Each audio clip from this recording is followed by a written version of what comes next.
આમ તો લગભગ છેલ્લા ઘણા દિવસથી ઘણા સમયથી આવેદન આપ્યા, લેખિત મૌખિક રજૂઆતો પણ કરી. અબડાસા તાલુકાને સરપંચોને એટલે કે લગભગ ઘણા બધા સરપંચોને એક તો મોટું વિકાસ કામો કરીએ એટલે એના બિલો માટે અમને રામાયણ અહીંયા આવી અને છાજિયા લેવાના જ હોય. એટલે અહીંયા આવીએ ત્યારે 2-3 મહિના અમને બિલ ન મળે. પછી SBMના કામો સરપંચે લગભગ કોઈ 8 મહિના, કોઈ 12 મહિના, કોઈ 2 વર્ષ પહેલાં કર્યા છે. કોઈના 2 લાખ, કોઈના 2.5 લાખ, કોઈના 3 લાખ રૂપિયા આજે રોકાઈને પડ્યા છે. કોઈ અહીંયા ફરિયાદ પણ સાંભળવા તૈયાર નથી. એટલે આજે સરપંચો પૈસા રોક્યા પછી કોઈ વેપારી પણ એમનો વિશ્વાસ નથી કરતો, એમની ક્રેડિટને ધક્કો આવે છે. એટલે આજે ઘણી બધી રજૂઆતો કરવા આવ્યા. પછી એસઓની રજૂઆત તો છેલ્લા 3 વર્ષથી અમે તાલુકા કક્ષાએ, જિલ્લા કક્ષાએ, કલેક્ટર સાહેબ પાસે, પદાધિકારીઓ પાસે કરી, છતાંય આજ દિવસ સુધી એસો અમને મળ્યો નહીં. જ્યારે પણ જોઈએ તો એસો અમને 2 દિવસ ચાર્જમાં આવે છે. ખરેખર લખપત તાલુકો નાનો છે, અબડાસા તાલુકો મોટો છે. તો લખપતમાં રેગ્યુલર હોય, અમને અબડાસામાં એસો ચાર્જમાં હોય તો એ બિલકુલ અબડાસાથી એક મને લાગે છે કે અબડાસાને અન્યાય કેમ કરવો, આ એક અધિકારી હોય એમની એક નીતિ છે. અને આજે ઘણા બધા પ્રશ્નો લઈને આવ્યા. અમે શિક્ષણના હતા કે આપણે કને શિક્ષણની પરિસ્થિતિ કથળી રહી છે.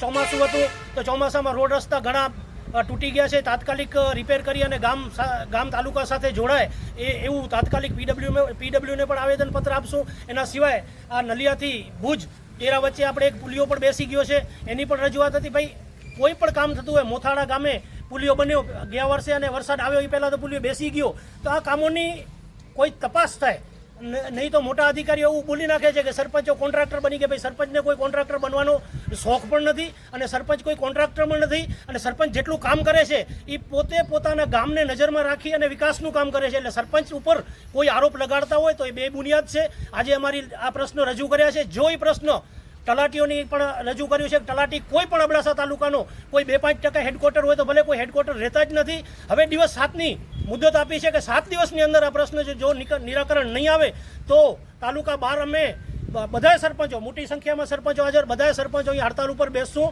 અને જો તલાટીઓ હેડક્વાર્ટર રહેતા હોય તો અહીંયા પ્રમાણપત્ર આપે કે ગામમાં હું આ ભાઈના મકાનમાં રહું છું, તેનું પ્રમાણપત્ર પણ અહીંયા આપવામાં આવે.